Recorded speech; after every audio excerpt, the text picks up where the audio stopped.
Welcome everyone to the eMedica Life After CCT GP Career Options webinar. We're running this evening jointly with Medical Protection Society. So let me just give a brief introduction for those that haven't met me before. We'll go through what we're going to cover. I'll hand over to Derek Palmer from the MPS, who's going to just share a little bit about what MPS can offer for you and himself, and then we'll get into it. So for those that haven't met me before, my name is Muhibbur Rahman. I'm a portfolio GP based here in Birmingham and Solihull. I'll tell you a bit more about what is a portfolio GP and my own portfolio later. I've been the medical director of eMedica since it was founded back in 2005. I wrote the book on GP jobs, a guide to career options in general practice, just a little bit over 12, 13 years ago now. And myself and the team at eMedica have been supporting GP trainees now for, it's coming up to our 20th year is this year, okay? Joining me from the core eMedica team as part of the faculty to answer questions and help deal with queries, we have Masuda Rahman and Anna Greathead. So, as I mentioned, we're running this jointly with the Medical Protection Society. So I'm going to hand you over before we start to Derek Palmer from the MPS, who are sponsoring. And Derek's going to say a few words to introduce, what MPS can offer you and about his role. So I'll just hand you over to Derek. Lovely. Thank you, Doctor. Hello, everyone. I'm Derek Palmer. I'm a member of the UK Medical Business Development Team at Medical Protection Society, the world's leading medical defence organisation. If you're already in membership with MPS, perhaps via the block indemnity scheme we administer for NHS England, formerly HEE, and have some queries I can help with, please do let me know. If you're not yet in membership with us and would like a quote, again, please get in touch. We offer specially discounted subscription rates for newly qualified GPs in your first 2 years of membership. Using the QR code on this slide, you can access full details, and I'll also add my contact details in the chat box shortly in case you wish to contact me by email following today's eMedica webinar, which I know you'll find extremely valuable as well as enjoyable. And I'll now hand back to Dr. Rahman. Thank you. Thank you so much, Derek. Nice to see you. Okay, great. So I'll just go over what we're going to cover, and then we better get into it. So over the next hour or so, we're going to start by looking at the state of the GP job market as we stand off now, coming up to summer 2025.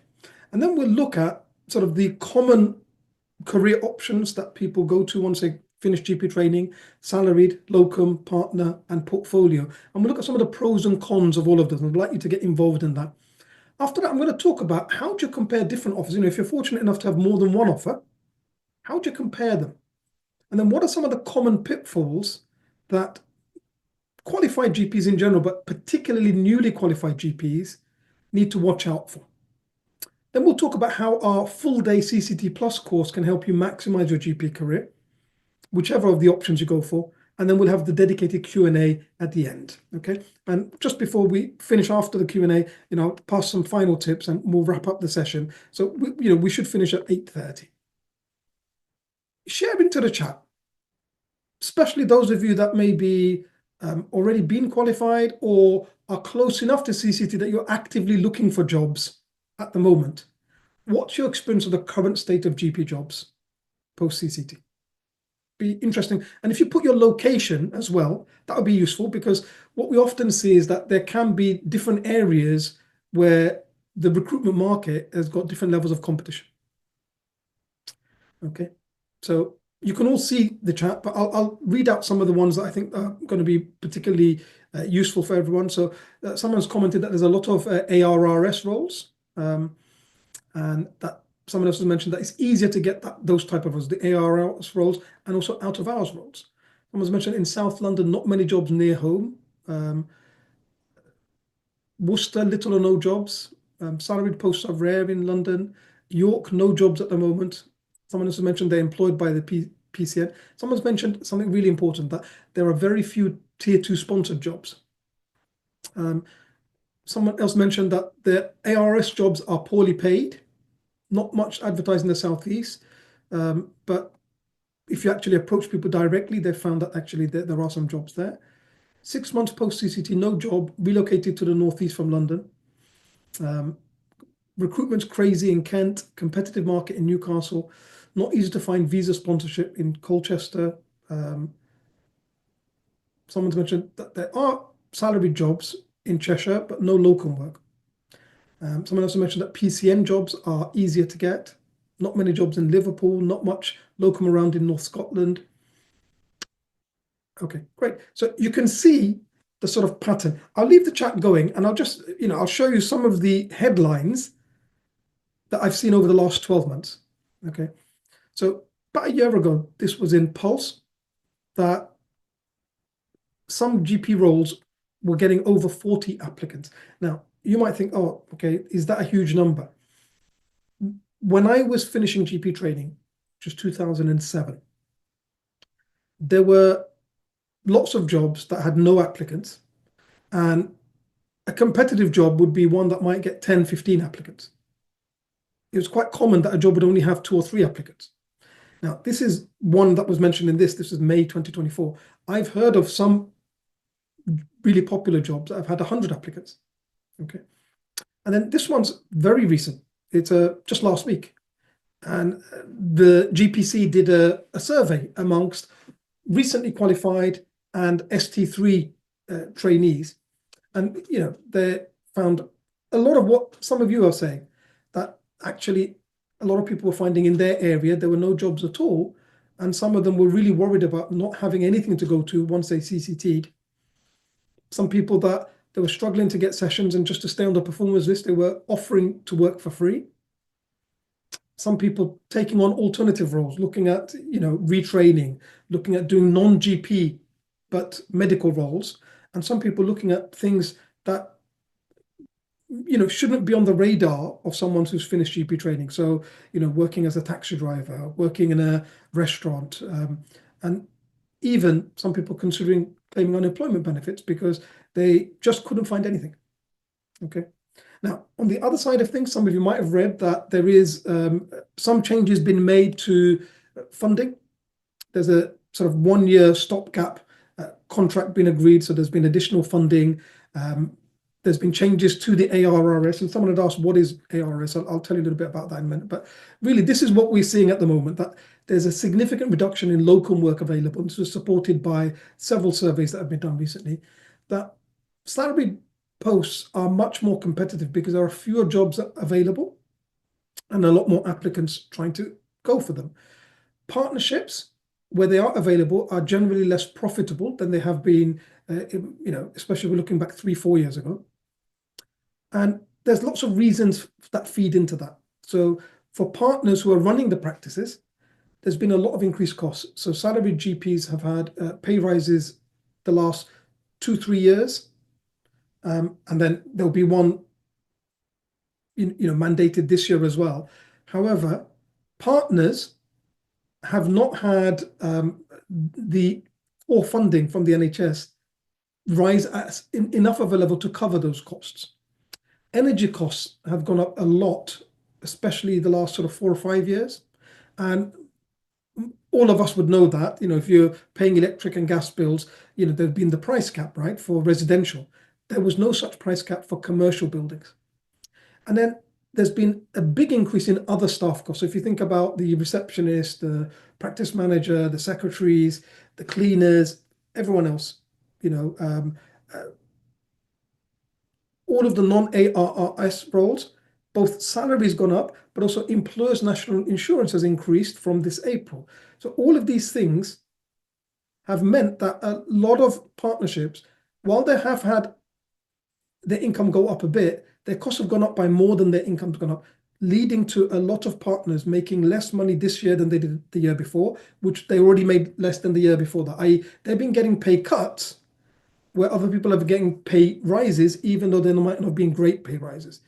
And that's one of the things, is that because at the moment there is no long-term contract for the most popular type of contract that GP partners have with the NHS, which is called a GMS, General Medical Services contract. That's the most popular throughout the whole of the UK. currently there's a temporary 1-year contract. They're looking at negotiating a long-term contract. But for a partner, if they don't know what's happening for the next 4 or 5 years, they just know the next 12 months, they might be shy to take on a salaried doctor where, they've got to have that ongoing cost. And so that's why they might be looking at alternatives. So ARRS is available in England. It stands for Additional Roles Reimbursement Scheme. Originally, it was a scheme that allowed GP practices to get funding to hire non-GP roles. So they could use it to fund pharmacists, for example, or paramedic practitioners. They couldn't use it for nurses. They couldn't use it for salaried GPs. There has been an amendment to the scheme. So now it does allow employment of some GPs and some nurses. The current scheme allows employment of GPs only if they're qualified within the last 2 years and have never been employed in a long-term or a substantive GP job before. Okay. So, for example, I couldn't use ARRS. Someone couldn't use that funding to hire me because I qualified more than 2 years ago. I qualified in 2007, right? Similarly, if you've been qualified 3 years, they couldn't use that funding. You also can't use it to get someone on as a locum. It has to be a substantive salary job. Okay. You might have seen in the chat, a few people have commented, one of the big problems with ARRS is that even with the increased level of funding agreed this year, the salaries that are being offered are often much lower than the market rate. So it starts from about £9,000 per session per year, whereas a lot of jobs might be offering 10, 10 and a half, 11, 11 and a half, even more, I've seen, okay? So last year, they were offering as low as £8,000 per session per year. But because in some areas, if someone didn't want to move away, maybe their kids are in school, their partner's in a long-term job that's not easy to relocate, they might have taken this just because there wasn't much available, even though it was paying significantly less, because they just wanted to have that job in that location and wanted to have that security. Okay. So let's talk a little bit about where might you find jobs. The jobs that are advertised, some of the popular portals are RCGP jobs. And I took these pictures just a couple of days ago in preparation for this. So you can see there's 22 partner roles. There's 24 locum or sessional GP roles. So that includes salaried roles. Okay. There's 92 sort of straight salaried roles, and then a few other roles, some clinical, some not, and a couple of private GP. That's an RCGP. On BMJ Careers, GP jobs, salaried GP, there's about 70 something jobs, 10 partners roles, a digital GP job, and then GP jobs, another of the popular portals. You can see actually there's not that many. Okay, there are some that are outside of the UK. Then you might see some jobs on places like NHS jobs, right? Now you might be thinking that doesn't seem like a lot of jobs, given that come August, 3,500 odd people are going to CCT, right? And that's because one of the things you have to appreciate about GP jobs, which is very different to hospital jobs, is that the majority of GP jobs are never advertised anywhere. And someone mentioned this, that they didn't see many jobs advertised, but if they approach people directly, and anyone know the real important reason for that? Why most GP jobs are never advertised? So the reason is funding. See, hospital jobs, they all get advertised, but who puts the advert in? Medical staffing. The hospital will have a budget to spend on hiring, which will include like for advertising and marketing. But who would pay for an advert if they're hiring for a salaried GP in their practice? The partners. Remember that their costs have been going up. They've been making less money the last few years on average. And so if they can avoid having to spend £1,000, £2,000, £3,000 running adverts, and they can actually hire someone through connections, through networking, then it's in their interest to do that. So because that money directly reduces their take-home pay. Okay. The other thing is that if you advertise for a GP job and you get lots of people submit CVs, all of them will have at least the basic requirements to be able to do a salaried job, i.e. they've completed MRCGP, they've got CCT, they're on the GP register, all right? And so beyond that, it's what makes your CV stand out, what makes your covering letter stand out. And they might use those things to bring someone to interview. Then it's how well do you do at interview that will determine if you get that job. But again, if you can avoid all of that, another source where people might hire from is if you're training practice and you had a GP registrar who's excellent, you know how they actually work, you know that they get on with the team, you're happy with their work, they like the environment. If you make them a good offer, they might stay on. Then you don't need to advertise that at all. You see, so the majority of jobs in GP don't ever get advertised. So there's far more jobs than this number that are just not advertised anywhere. All right. So let's talk about where you find jobs. Because most jobs aren't advertised, one of the biggest things is word of mouth and networking. If you're in ST3 and you're still doing some out of hours sessions, for example, just let people know, look, I'm going to be getting CCT soon. I'm actively looking, because they don't know, unless you've had a chat to them and talked about it. They don't know if you're ST1 doing out of hours sessions, if you're ST2 doing out of hours sessions, i.e. you're a long way away from where they could actually hire you, or that you have done all of your exams and you're actually about to finish in August, in a couple of months. So let people know, actually, look, I'm going to be finishing and I'm looking for work. And they might actually need someone. And again, they just haven't advertised. But if they can sort of put together, okay, you know what, I'll drop off my CV to the practice manager and they can take it from there. Similarly, if you go to CPD events, talk to people, network. But as I mentioned, in terms of the other portals, so GP Online, BMJ Careers, BJGP, your primary care organization, your health board, local health board, your PCN, if you're in England, they may have a site where they allow practices to advertise for free. NHS jobs, NHS practices can advertise for free on there. So there's sometimes things on there. And increasingly over the last sort of decade or so, I've seen more and more jobs that are advertised on social media. So places like LinkedIn, having a profile on there, putting your CV or experience up on there, various Facebook groups. There's some WhatsApp groups that might be running in your locality where different GP practices are members. These are ways that you might actually find out about jobs where they don't actually have to spend money to advertise. Okay. Right. So I want to talk about now some of the popular career paths for newly qualified GPs, and I want you to get involved. So let's start with salaried GP, and let's start with what are some of the advantages of taking a salaried role. And we'll come to disadvantages after. So let's focus on advantages first. Okay, so a few people have said stability. If you've got a salaried job, what are your hours from one week to the next? What is your income 1 month to the next? And it could be potentially a long-term role. So, you got some level of stability week to week, month to month in terms of income, job security, unlike locum, for example. You've got less management issues. They practice will offer sponsorship, whereas you're not going to get sponsorship for a locum role. You're not having to be involved in the headache of running a practice or worrying about those costs. You're entitled to employment rights like sick pay and maternity pay. Potentially, it's a way to experience what a practice is like before you apply to a partnership there. You work in an environment where you get to know the team, you get to know the patients, you get to know the system. Whereas, for example, if you're working as a locum, it might be different each week.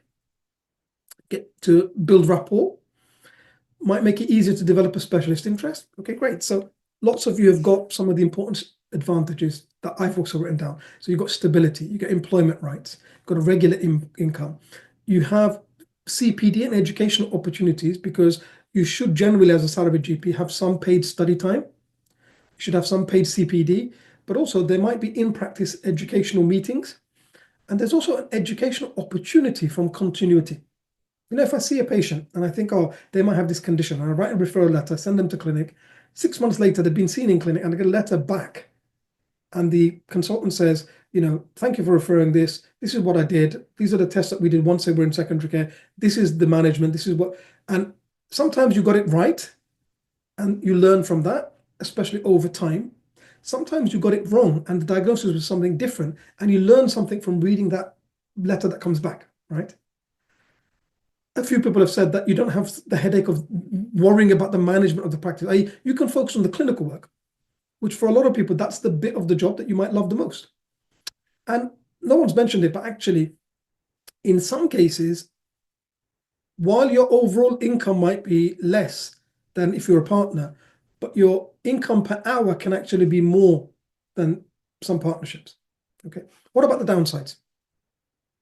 Any disadvantages of a salaried GP job? Okay. So someone said that there's a low earning potential. You're bound, might have a lot of admin, less pay compared to a locum per hour, no flexibility or less flexibility compared to a locum, could be competitive, being sent or allocated lots of home visits. You have no say in, say, the direction of the practice like you might have if you're a partner. Burnout if you're full-time, less flexibility, no or less control over the ethos. You've still got a boss. You might become the workhorse. You might be allocated more on calls, for example. Someone said you can be terminated anytime, especially if the partners are struggling financially. So you haven't got the same level of control as and security as if you're a partner, but in terms of can be terminated anytime, you'll be bound by your contract, so there'd be a notice period. Okay, they couldn't just terminate you the next day, for example. Okay, commitment of the contract. Okay, yeah, great. So again, a lot of you have got most of the things I've already put down. So in terms of overall salary, it's often lower than partner or locum. Lack of control. You can become the workhorse. You might find that you're doing more visits or more of the sort of evening or extended hours, things like that. Potentially, you might end up doing more hours than you're being paid for, and you can feel that you're being exploited. You might be given extended hours and not have as much say about when, whether you want to be doing evenings and early mornings and weekends. And if there's not lots of jobs, as is the case, you might actually have to do that, even though you might not want to ideally. Okay. Okay, so let's look at some salaried GP basics. And I've taken the figures from, there's a publication through NHS Digital. They get this from tax records. So because the way that the tax year works, there's always a delay. So the latest tax year that we have records for is tax year 2022, April to April 2023. The 23 to 24 tax year, that data will be published around August. Okay. So this is what we found for salaried GP. The average income, now this includes those that are working less than full-time, was just under 75,000 for salaried GPs in Scotland, 71,500 in Wales, just under 70,000 in England, and just over 63,000 in Northern Ireland. In England and Scotland, some practices are not on the GMS contract, they're on the PMS contract, Personal Medical Services. Those practices tend to get more income, and that is also fed through that on average, salaried GPs employed in a PMS practice in England or Scotland earned more than salaried GPs employed in the GMS practice. If we look at the range for those working full-time, can be from as low as 71,000 to over 105,000. And full-time, according to the BMA model contract, it's about 37.5 hours. However, what we see is that a lot of salaried GPs will be working 40 hours or slightly more if they were employed on a full-time contract. And so if you look at the rate per session per year, which is how a lot of jobs are advertised rather than an annual amount, they're often advertised as a rate per session per year. It's from as low as under 8,000 to as high as over 12,000. And we talked about one of the biggest rights and benefits of being salaried is that because you're an employee, that brings with it various employment rights, okay? Like entitlement to sick pay, to maternity pay, subject to qualification and so on. Right, let's do that same exercise with locum or freelance GP work. What are the advantages of working as a locum? Okay, so flexibility, more money. So, if you only want to work Tuesdays, Wednesdays, Thursdays, you never want to work a Monday because it's really busy. You never want to work a Friday. You've got something that you do there. It's your choice. Of course, you have to accept that means that your income will be lower, but you could do that. You could choose never to work afternoons. You could just do mornings and then leave the afternoon to do something else. Or the other way, you could choose only to offer availability in the afternoons. You could choose to never do evenings, weekends, early mornings, extended hours. It's your choice, okay? You could choose never to work in the holidays. if you've got school age kids and you want to have time for them, and childcare can be very expensive, you could choose to do that if you want. Okay. More pay per hour. You get to choose when you want to work, but also where you want to work. For example, you could choose to only work within one city, or one city and the neighboring towns, or you could choose a whole area, the whole of the West Midlands. It's up to you. You might set in your terms and conditions that you don't do home visits. You get a chance to see different practices. You get to set your own terms and conditions. You're self-employed. That means there's more things you can claim against tax. So there are some advantages in terms of claimable expenses. You've got less admin. You do the admin for the patients you've seen. Like, you might dictate the referral letter, fill in the forms for them to have the test that they need, but you're not going to have sort of regular admin. Okay. You can have annual leave when you want and for as long as you want. You're sort of your own boss. Okay, great. So again, flexibility. You control your workload. The pounds per hour, in most cases, will be significantly more than a salaried, and can be sometimes more than a partner. For some people, it can be interesting to see different styles before they then commit to a long-term job. Or at some point, if you want to be a partner in your own practice, having that experience of seeing lots of different places and how they work, because every practice has got a different way that they work. You can then use some of that. Oh, I really like that from this practice. I like that from this practice, that from this practice. And you might use that when you're sort of setting up your own rules in your practice. Okay. And it's a chance to see some of these different things before you commit. What are the downsides then? Someone said that you're expendable. So there's zero job security. Potentially you could be exploited. You might be given more work without having more pay. That can happen if you don't set your terms and conditions and have them agreed before you start. That's actually quite common. No sick pay. Yeah. So, if you're sick or if you're on holiday, no holiday pay, right? No job security. That can also have an impact in terms of your NHS pension, if you're not working as much. If you're not working on the day that something happens and someone was to pass away, for example, the death in service benefits, they're different to someone who's employed compared to someone who's a locum in the NHS scheme but wasn't working that day. Okay, you have to adapt because you've got a new team in every practice, and it's not just the team. Even if they're using the same computer system, I've seen EMIS set up in 7 different ways in different practices. Okay, each one can tweak it a little bit differently, how they present the default screen, for example. Someone said that they can have shifts cancelled anytime with no compensation.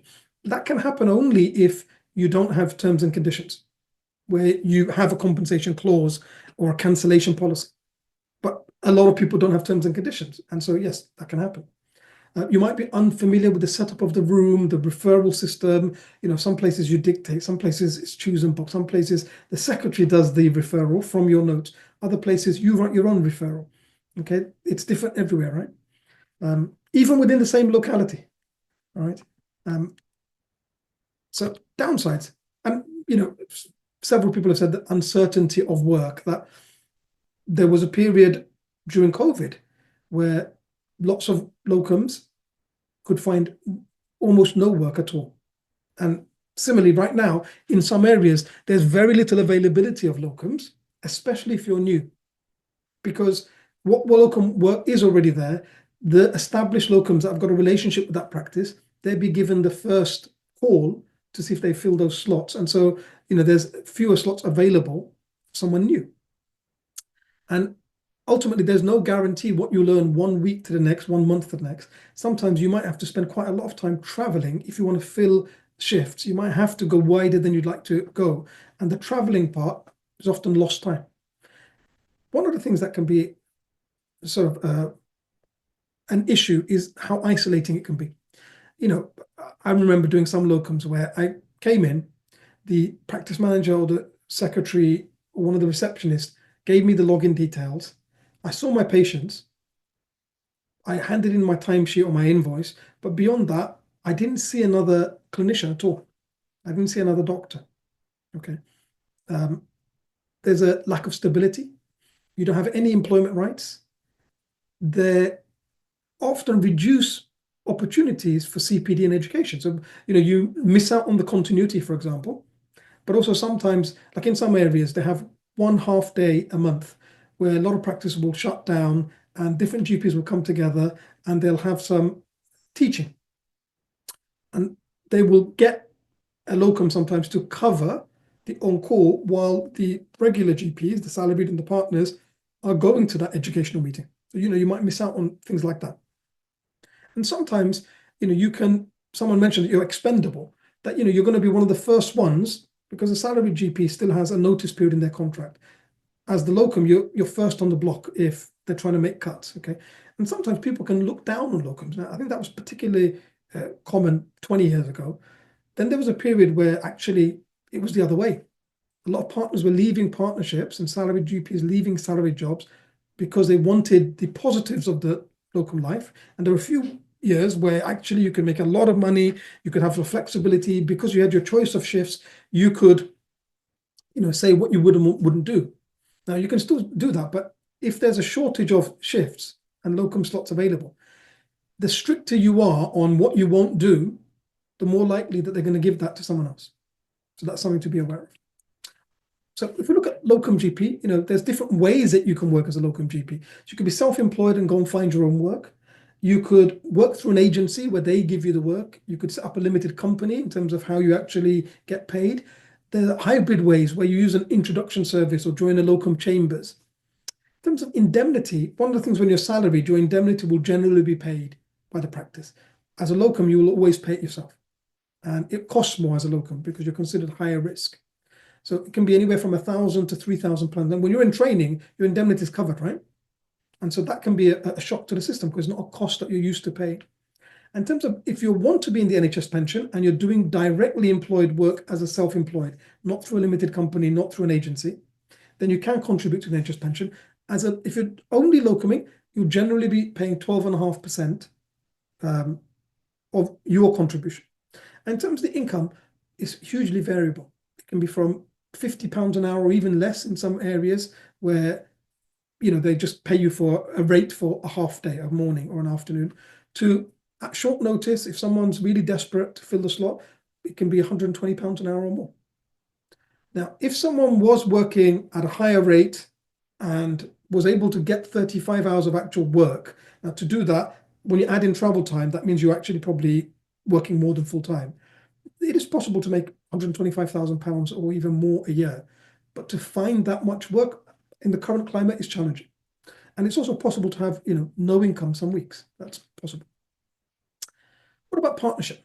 For a lot of people, it's one of the things that when they first went into training, maybe they looked up to their trainer and the partners in their practice and they thought, one day I'd like to have my own practice and have that say in how it's run. You have the ability to make the decisions, okay? It can help you to develop leadership skills. You're more in control. You can have a good income. You could choose not to have visits.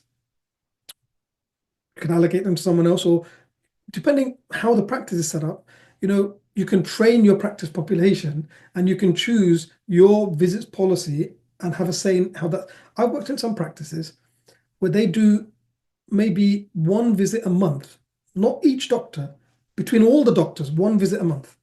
Like, it's really rare. I worked in another practice, each doctor would be doing 2 or 3 visits a day, and there's like 4 of us, okay, when I was in training, all right? There's a huge variation. In some cases, if you're doing really well, you can have additional income that year, right? You can opt into additional services to get extra income. You've got flexibility to do those things, okay? You have more say potentially compared to if you're salaried in terms of when you get your annual leave. Okay, so think about the disadvantages and I'll run through, what I've got on my list. So yeah, on average, income's much higher for partners than salaried. You've got the ability to make money from the property side because the NHS will pay you a rent. If you own the building, you can have the NHS will pay you a rent because your building is being used to offer a service to NHS patients. Now, when the building's paid off, you can still get that rent every month. And so you can make profit from that. You can shape the services, you're the employer. So you also are considered self-employed. So in terms of expenses you can claim, they're more. For some people, it's one of the things that they aspire to, that status. They feel, I've achieved, this is what I wanted to achieve in my career one day. Stability, potentially it's a job for life. Okay. Downsides, there can be a lot of challenges with managing the practice. It's great when it's running well, but when things go wrong, so for example, one of the members of staff is bullying another, as the partners, you have vicarious liability. You're the ones that will be taken to tribunal. It's possible for you to not only make no money, but to lose money and potentially even lose your own house. Okay, because if a practice goes bust or is not performing and you have to sort of shut it down and hand back your contract and no one wants to take it on, then you're liable to pay the payments for making redundant all of your staff, right? Now, if you don't have enough savings to pay that, you might have to, you have personal liability. So, you might have to sell your house to cover that cost. So it's possible to, lose more than what you have in your account.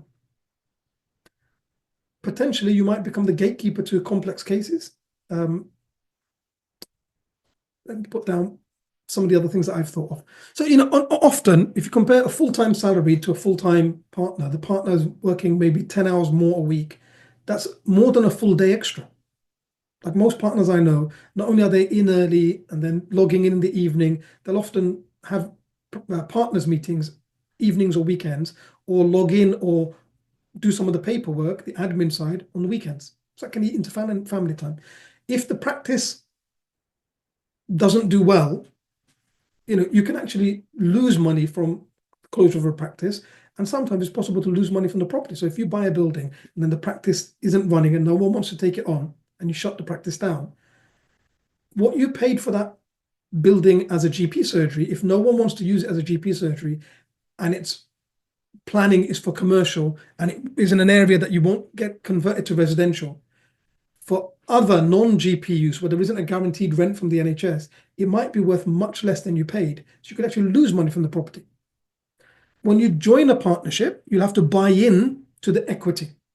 And in some cases, you'll be asked to pay a lot more than what the assets are worth. This is called the sale of goodwill. It's illegal for NHS practices, but it happens. So you can be exploited.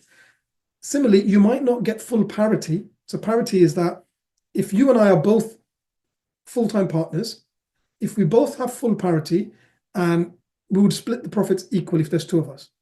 But in some cases, you won't have full parity for a few years. So you might, and sometimes there can be a risk of exploitation there, where junior partners are given lower parity for a long time. Commitment, it significantly restricts mobility compared to the other ones. Salaried, in most cases, you give 3 months notice, you could leave. Partnership, sometimes they'll have a clause that if someone's left, no one else can resign for 12 months. No other partner can leave for 12 months to make sure some stability. Now imagine you're really unhappy in a place. Someone just put their notice in, so they're going to leave in 12 months. You can't put your notice until they've left, and that'll be another 12 months. Potentially for 2 years, you're somewhere that you're really miserable.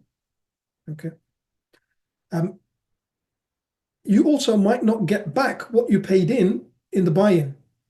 And that money, even if you do get it back, might be a couple of years because of the way the tax year works. And NHS payments can be delayed sometimes.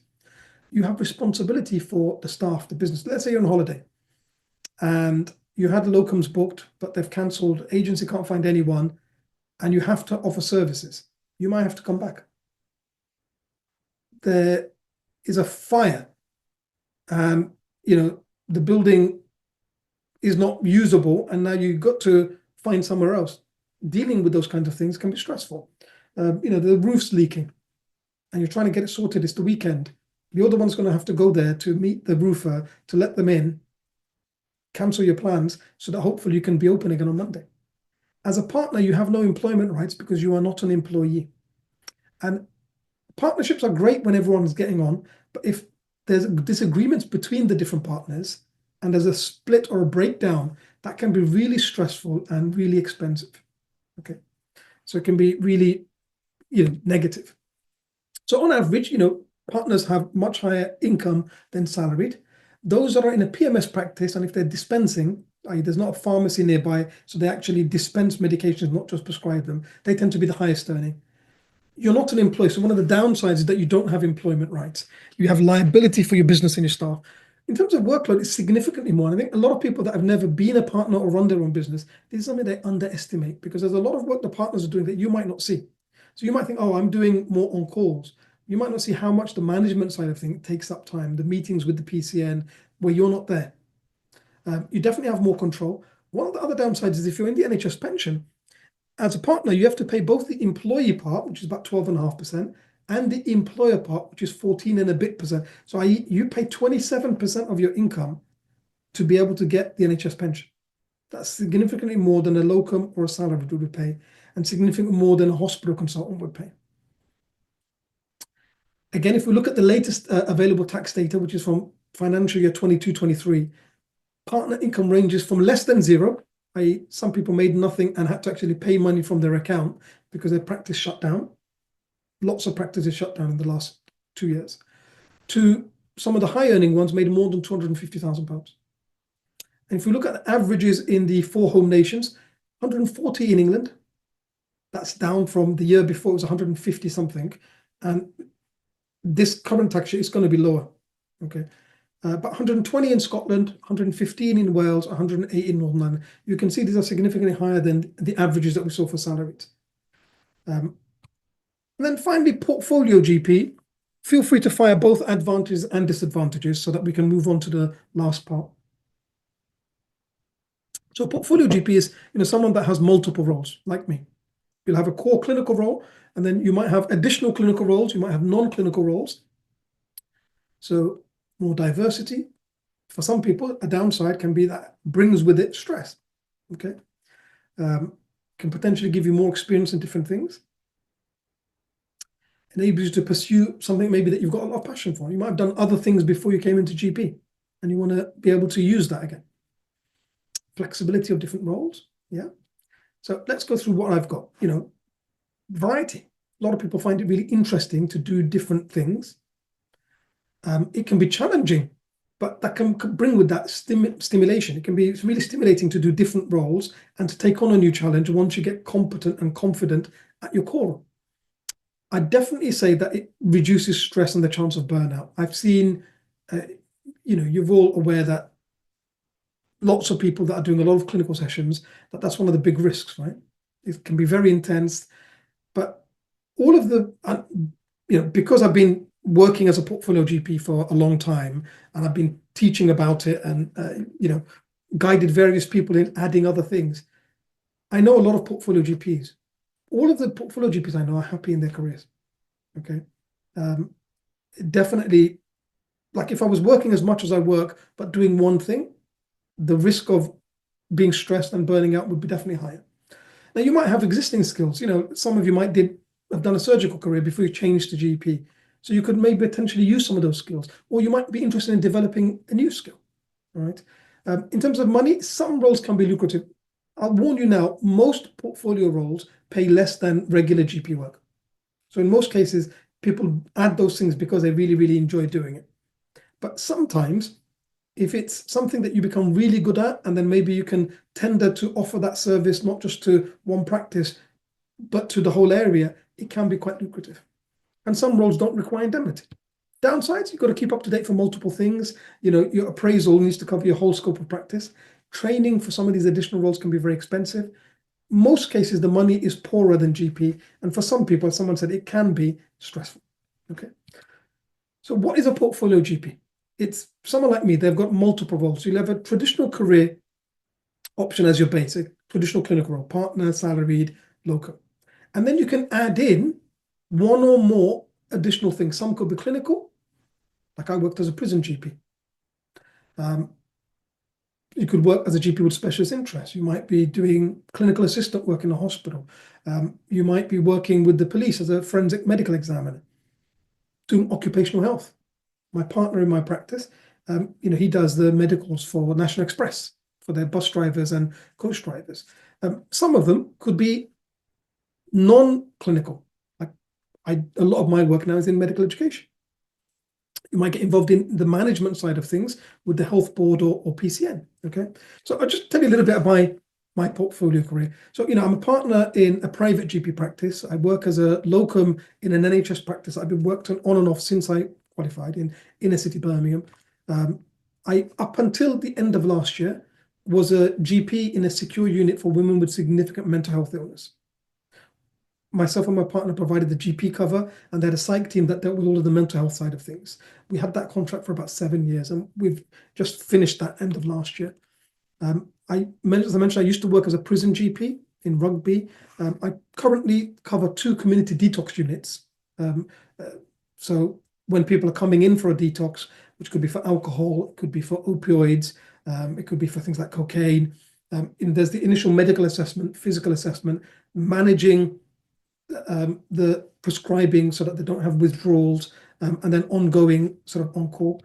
And I have worked with the Royal Army to do assessments for potential officer candidates. And then I've got an interest in humanitarian medicine. So over the last 20 years, I've led and been involved in deployments in, this was Sri Lanka, which was my first one. I was a registrar then, look how skinny I was. 2010, I went to Pakistan after the floods. Then I went to Lesbos in Greece. This baby's asleep, by the way, it's just swaddled, okay? More recently, I went to Bangladesh, which is where I was born, and worked in the significant Rohingya camps that are there. And this summer, I'm just talking to doctors worldwide about going to do a deployment in Malawi, in Africa. And then non-clinical, so I've been involved in teaching various, I was teaching medical students that were applying for foundation program. At that time, they had to do an SJT exam specific for foundation. And this was at UCL, where I did my master's.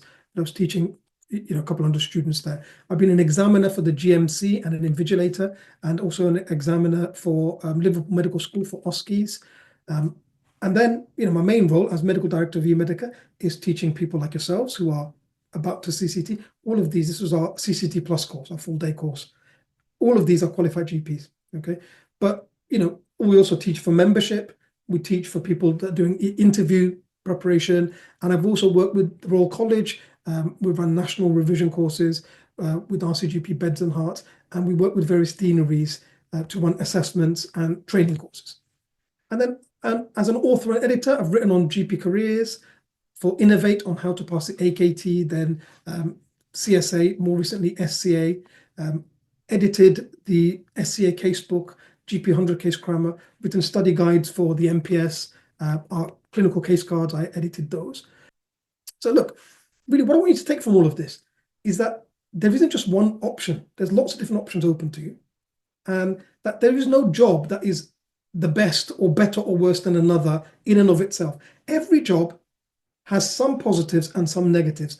You're all unique, right? So choose what suits you. What might be a great job for one person might be a nightmare for you. You might hate it. Also, what's right for you now might be different to what's right for you in 2 years' time, in 5 years' time, in 10 years' time. Your post-CCT career is a marathon, not a sprint. Don't think about just the next 6 months. Think about the next 30 years, okay? And talk to experienced colleagues. At the moment, there's this blip. The last 2 years has been really bad, okay? With the shortage of jobs. But hopefully a new contract will be agreed next year. And if there's some stability, opportunities will open up, okay? Ultimately, we have overall a huge shortage of GPs, and there's a lot of need for the population. And that's going to increasingly be the case with more people living longer and therefore being more complex, multiple morbidity, and needing a generalist in primary care to oversee their total care. Okay. But also the other thing is that, look, whether it's for long term or whether it's for short term, if there aren't opportunities where you are now, you can move. Sometimes that might be a different town. Sometimes it might be a different place. Place like Canada, Australia, New Zealand, recognize your qualifications, in some cases without needing to any further exams at all. And they pay more than they pay in the UK as well. For some people, of course, because of family ties and things like that, that might not be suitable for you. But for some people, it might be something they do for a couple of years, by which time things might change here, and then you might come back, right? So have that flexibility, right?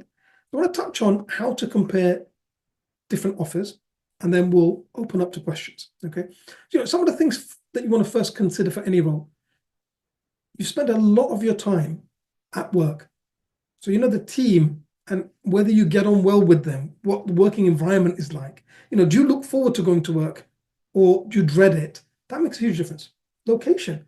If you have to drive an hour and a half every day and you're tired even before you start work, and then when you finished a long day and it's intense, had an intense clinical session, then you have the prospect of an hour and a half drive back.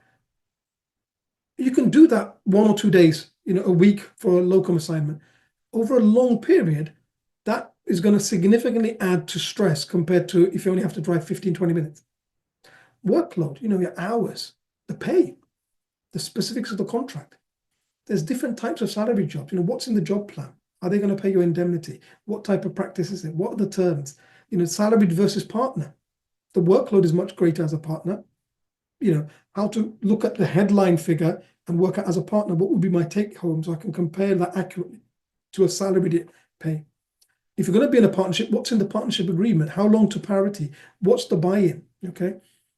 If you're going to locum, not just looking at how much can I charge per hour, how many hours would I like to do? You've got to look at actually that's uncertainty. Some weeks you won't get any work. That if you go on holiday, you won't get any pay.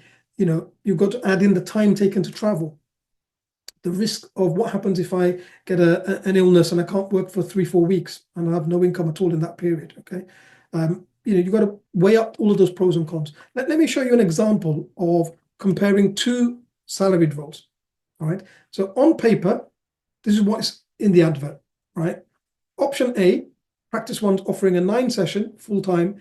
It's a GMS practice. They're offering 1 week study leave, 6 weeks annual leave, and they're offering £11,500 per session per year. So i.e. 103 and a bit per year. Option B, practice 2. Also 9 sessions. They're a PMS practice. They're offering 1 week study leave, 6 weeks annual leave, i.e. the same, but they're offering £10,500 per session per year. I'll launch a poll. Okay. If you just looked at the adverts on paper, would you pick A or B? All right, let me relaunch it. Okay. Just select A or B. On paper, every single one of you should pick A. There is zero logic to picking B, is there? Because pretty much everything's exactly the same. Just this one, you're earning £9,000 a year less. All right. But this is where, if you actually find out the reality of the job plan, talk to someone who's there, what's the reality? Doctor here, they regularly end up working 11 hours. That's because they're expected to be there at 8 to do some paperwork before their clinic starts at 8:30. And then their last patient, they finish at 6:30. They never leave before 7 because, there's invariably, if you've had a full session in the afternoon, you'll invariably have half an hour of admin that you need to do, if not more. They have a half day, right? 9 sessions is 4.5 days. Their half day, they don't finish till 2 p.m. because they usually, by the time they've done clinic, done the admin, they still allocated a visit. So they rarely get away before 2. So they actually end up working 50 hours. But 9 sessions on the BMA model contract, you're being paid for 37.5 hours. So, were these equated to BMA sessions? They're actually doing 12 of those sessions. So if you work out the actual rate, according to that, they're actually getting about 8,600 per session. All right. Look at this one. They regularly work a 9-hour day. So they get there at 9. The last patient is finished at 5 so that they can finish an hour of paperwork and be out the door. They're never there later than 6. Their half day, they never get allocated visits. So they always finish out the door at 1. So they end up actually working about 40 hours, right? According to BMA sessions, that's still more than they're being paid for, but not by that much, 9.6. So the actual rate is really just under 10 per session, not that much lower than the advertised rate. Okay. Someone's asked a good question. How would you find this out before applying? This is why you must agree a job plan before you agree to start. And it's really common. It's one of the common pitfalls. People don't agree a job plan. So if you agree a job plan, you will see what are my expected hours? When will clinic start? When will clinic finish? How many patients? You can say, well, if you're giving me this many patients, and the last patient finishes at, if there's 16 patients in the afternoon, which I heard of someone doing 16 patients in the morning, 16 in the afternoon, that's just far too much, right? Then, and the last patient is booked to finish, at 6:20, so I'll finish seeing them 6:30. There is no way I'm going to be able to leave straight away, am I? You realize there's going to be a significant amount of work, right? So, and then salaried versus partner. A full-time salaried will be contracted for 37.5 hours, but it might work 40 to 45 hours a week, maybe even more, depending on the job plan and the realities of how busy it is. A 9-session partner, you don't have set contracted hours. As a partner, if things come up, you're responsible for providing the service. But typically, a full-time partner would work somewhere between 50 and 55 hours per week, because the management and admin workload is much, much higher. Okay. And so, you can't also compare directly partner income to salaried pay, because partners are paying their NHS pension employer's contribution as well as the employee contribution, which you would pay as a salary, but they're paying the employer's part as well. That's 14 and a bit. Remember, I said 27%. But also partners pay for their indemnity, and that's more. So as a rough estimate, a partner with £120,000 a year income before pension and tax and national insurance, their take home would be the same, roughly, as a salaried on a £99,000 salary who has their indemnity paid, which is common for salaried. Both are then going to pay pension and tax, but they're going to pay a lot more pension, NI, and tax. Both earn just under 5,000 per month after all the deductions, but the partner's working a whole day and a bit more for it. Now, if you knew that and you wanted to be a partner, that's okay. You've gone in with your eyes wide open. But if you didn't know that and you just looked at, oh, this one's paying about 100, this one's paying 120, this is much better, I want £20,000 more. This person makes no more money than this person, but they've got a lot more responsibility and a lot more work. Okay. So, really common thing. And so I've been talking about indemnity, just a reminder that, MPS are sponsoring today. Derek's details are in the chat.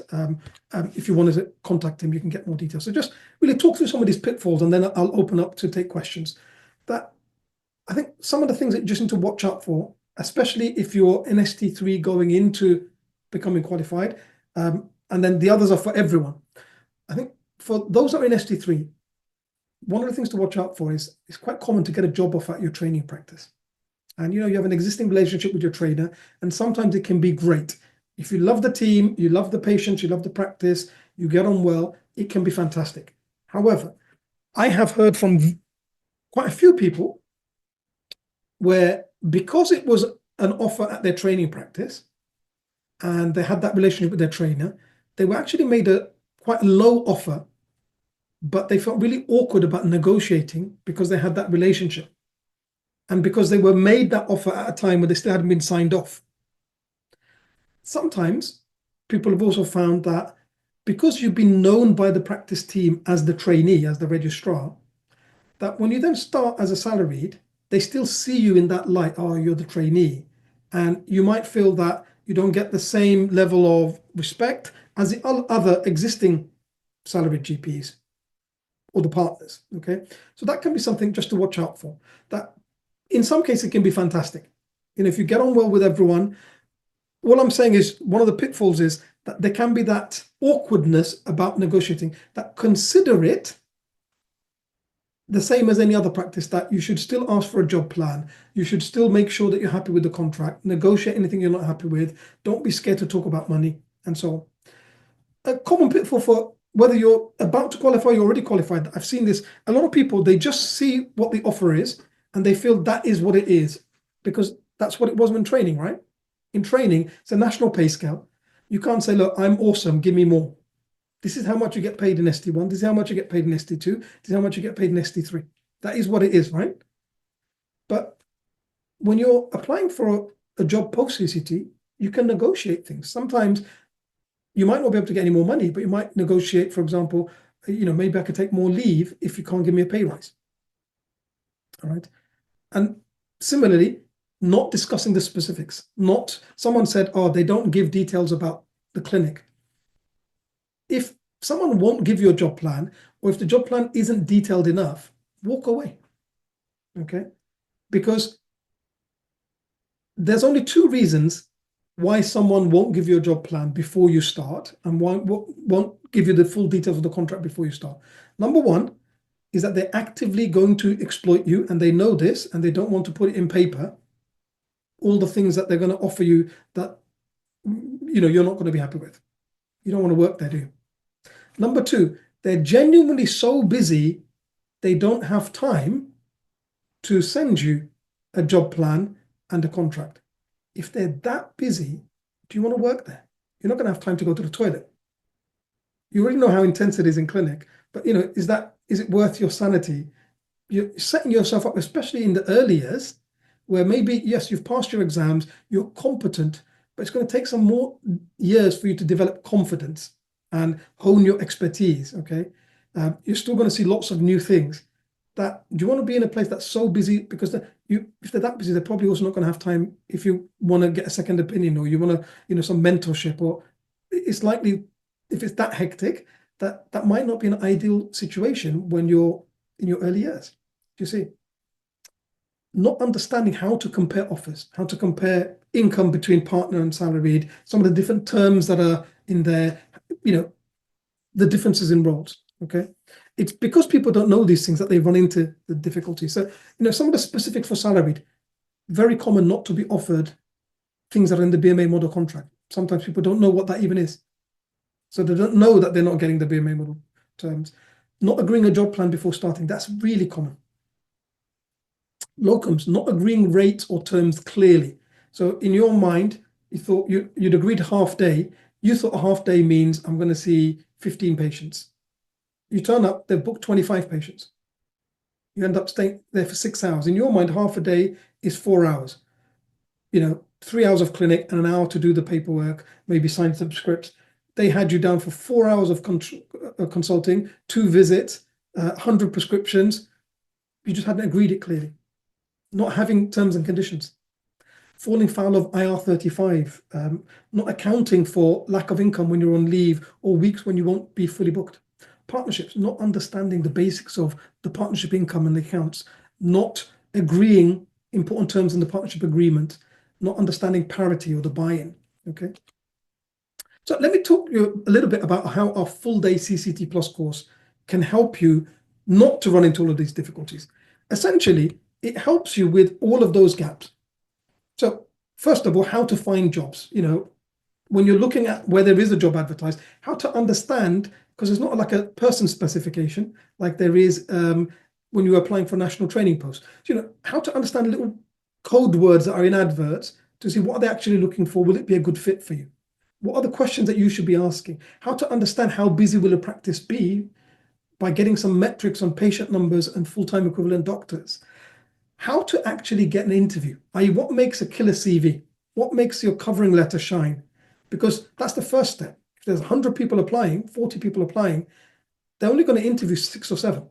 You want to be one of those 6 or 7, okay? Then when you get an interview, what kinds of things are asked at interview, how to prepare. We actually have sessions where we practice interview questions. Then when you've actually done well at the interview, how to negotiate your contract. If you've been in post for a while, how to negotiate a pay rise. But we'll also talk about each of the different career options in a lot of detail. So you understand, if you're going to be a locum, how do you set your rates? Why do you have terms and conditions? How do you write them? What kinds of things to put? If you're going to be salaried, what is the BMA model contract? Which practices have to offer it? What are the things, what should be the timeline? If you're going to be a partner, at least if you understand the basics of the account and then how to get them independently looked at, so you can understand actually and how to compare that practice's income to this salaried offer or that partner's income. How to actually gain the necessary skills and qualifications to add in other roles as a portfolio career. How much do different portfolio career options pay? How to develop a specialist interest or become a GP with extended role. If you're going to think about alternative careers, working with the MOD, working as a cruise ship doctor, if you're going to work as a private GP, if you're going to work as an international GP, which countries do you have to do some exams? Which countries you don't need to do any exams? How much will they pay you in different countries? What are the different things to watch out for? All of this is covered in one long day. Okay, so the next live session, we run it once a year, is on the 21st of June. 9:30 to 6:30, live via Zoom. And then you also get access to the recording with a standard ticket for a month afterwards, with an extended ticket for 12 months afterwards. With both options, you will get a 100-page PDF course booklet with the teaching slides. So we cover all of this and more in a lot of practical detail that you won't get in one place anywhere else. Okay, so like, again, we'll have practical exercises. Some of you will be able to volunteer and we'll do some negotiating exercises. We'll do practice interview skills. We'll look through, how to structure a great CV, how to write a killer covering letter. Okay, we'll talk about all of these things. We'll talk about the finances, all of this in a lot of detail.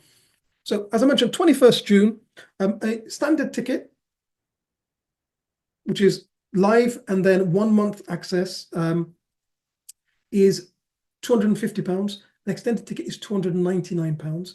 If you're been to an e-medical course before, you can get a discount. If you're an MPS member, they sent you an email recently, you can get a discount. You can see some of the feedback. All of you, if you book by the 21st May, i.e. a month before the course, we have an early booking discount. So if I show you, go to our website, emedica.co.uk, and you see the section on careers, CCT plus, maximize your GP career. So you can see that it's reduced at the moment, £195 for a standard ticket instead of £250, so £55 off. £244 instead of £299 for the extended ticket, and that will be without any need for any code. It's just there until the 21st of May. If you've been on an e-medical course before, drop us an email. You can get a discount. If you with the MPS, you can get a discount. Okay, so that's the talk content. We've got about 15 minutes or so for questions and answers.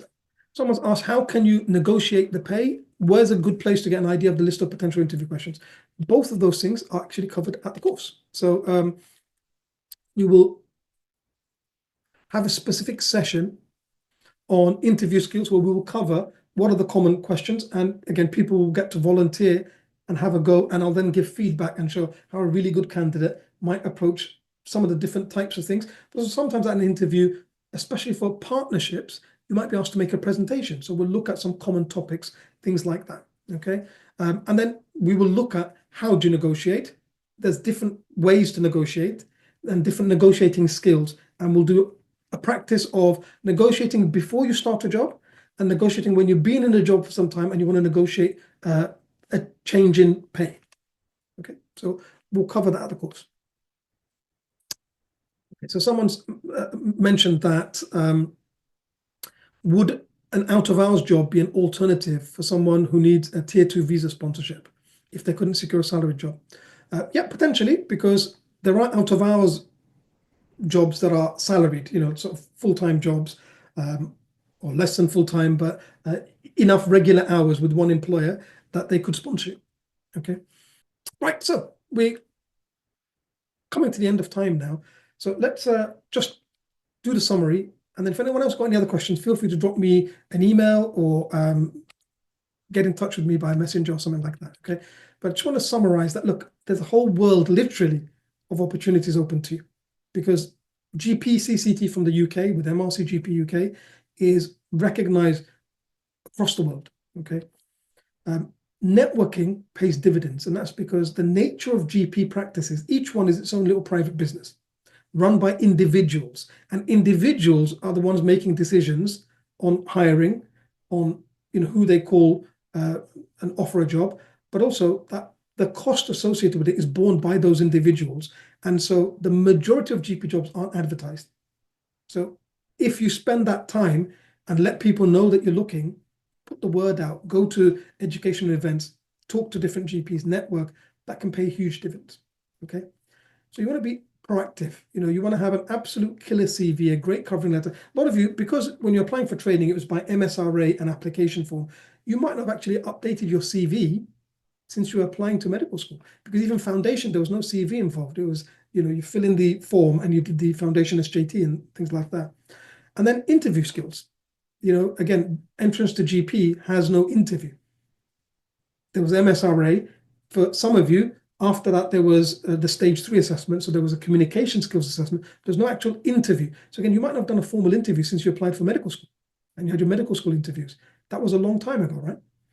And the kinds of things you're going to be asked now are very different at this level.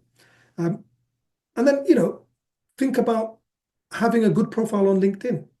I've actually been approached by people when I wasn't looking for a job. They came across my profile and said, would you be interested in this opportunity? Okay. So putting something out there, because increasingly recruiters are using these things.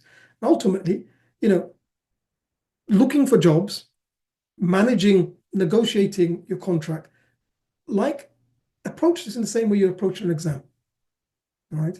Because like anything in life, prepare and you will succeed. You can prepare for common interview questions. You can prepare to get the job by having a great CV and covering letter. You can, have a go at different types of negotiating skills beforehand, so you know what to expect. Okay, and ultimately, that's really what our full day course was designed for. Is that we've been helping doctors now for 20 years to get into training, get through training, and lots of them over the years afterward would contact me and say, look, I've been applying for jobs and I ran into this, or I've been in this job and I had this issue. And that's where this course came from. I don't like to see newly qualified GPs being taken advantage of or exploited or just running into difficulties because they didn't know that they should have asked about this, or that you should agree a job plan beforehand, or that they could negotiate. They just thought that I have to accept what it says here. And so if you prepare, you will succeed.